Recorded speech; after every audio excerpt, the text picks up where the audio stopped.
Going. Bangladesh Bangladesh যাচ্ছেন নেওয়ার জন্য সৌমিত্র প্রথম জয়ের অপেক্ষায় কি তিনি বাংলাদেশ বলছিলাম তার একটা আফসোস এখন পর্যন্ত ন্যাশনাল টিমের হয়ে কোনো ম্যাচ জেতা হয়নি তার। যে সাতটা পেয়েছেন হামজা ভুজানকে হারিয়ে, তবে প্রতিযোগিতামূলক ম্যাচে হামজারও এখনো জয়ের দেখা পাওয়া হয়নি। বলটা এখন বিলিয়ে দেওয়া হলো গুরপ্রীত সিং সান্ধুকে এবং সেখান থেকেই আক্রমণে ইন্ডিয়া।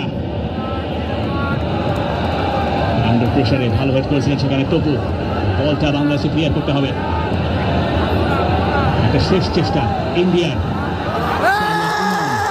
শেষ পর্যন্ত সেখানে বলটা ক্লিয়ার করার সুযোগ পেলেন। তার আগে চ্যালেঞ্জটা ছুড়ে গিয়েছিলেন সোহেল রানা। আনওয়ারানি, হামজা চৌধুরী, একেবারে শেষ দিকে ম্যাচ। প্রিজন ক্রস হয়েছে, তারপর সেটা ক্লিয়ার করছে বাংলাদেশ। কোনো কথা হবে না এখন বাংলাদেশের বল এলেই খালি ক্লিয়ারেন্স, সেটাই করতে হবে। থ্রোইং ইন্ডিয়ার আকাশ মিশ্রা,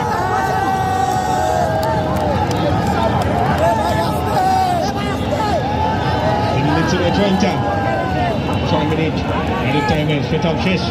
আরো খানিকটা মিনিট খানিক হয়তো মিলবে। সন্দেশ সিংহান তিনি লাফিয়ে উঠেছেন। মিতুল মার্মা, তার হাত কষ্টে যায়নি শেষ পর্যন্ত। মিতুলই তো বাংলাদেশ।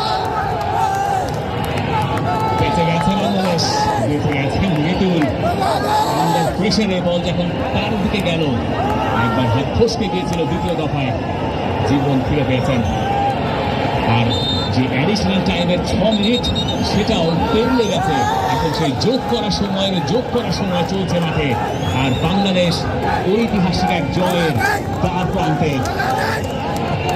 যে জয়টা এই মাঠেই সবশেষ বাংলাদেশের এসেছিল 2003-এর সাফের সেমিফাইনালে, একটা গোল্ডেন গোলে। এরপর বাংলাদেশ বারবার কাছে গিয়েছে, কিন্তু শেষে গিয়ে আর পারেনি। এবারও বাংলাদেশ খুব কাছাকাছি। সমিকসন, তারুণ, রাকিব, তাহিন, একেবারে শেষ দিকে ফয়সাল আহমেদ তাহিন শেষ মুহূর্তে টাচে রাহুল বেকে বাঁচিয়ে দিয়েছেন ভারতকে। আর একটা শেষ অ্যাটাক করতে চায় ইন্ডিয়া। হামজা চৌধুরী, তাজউদ্দিন,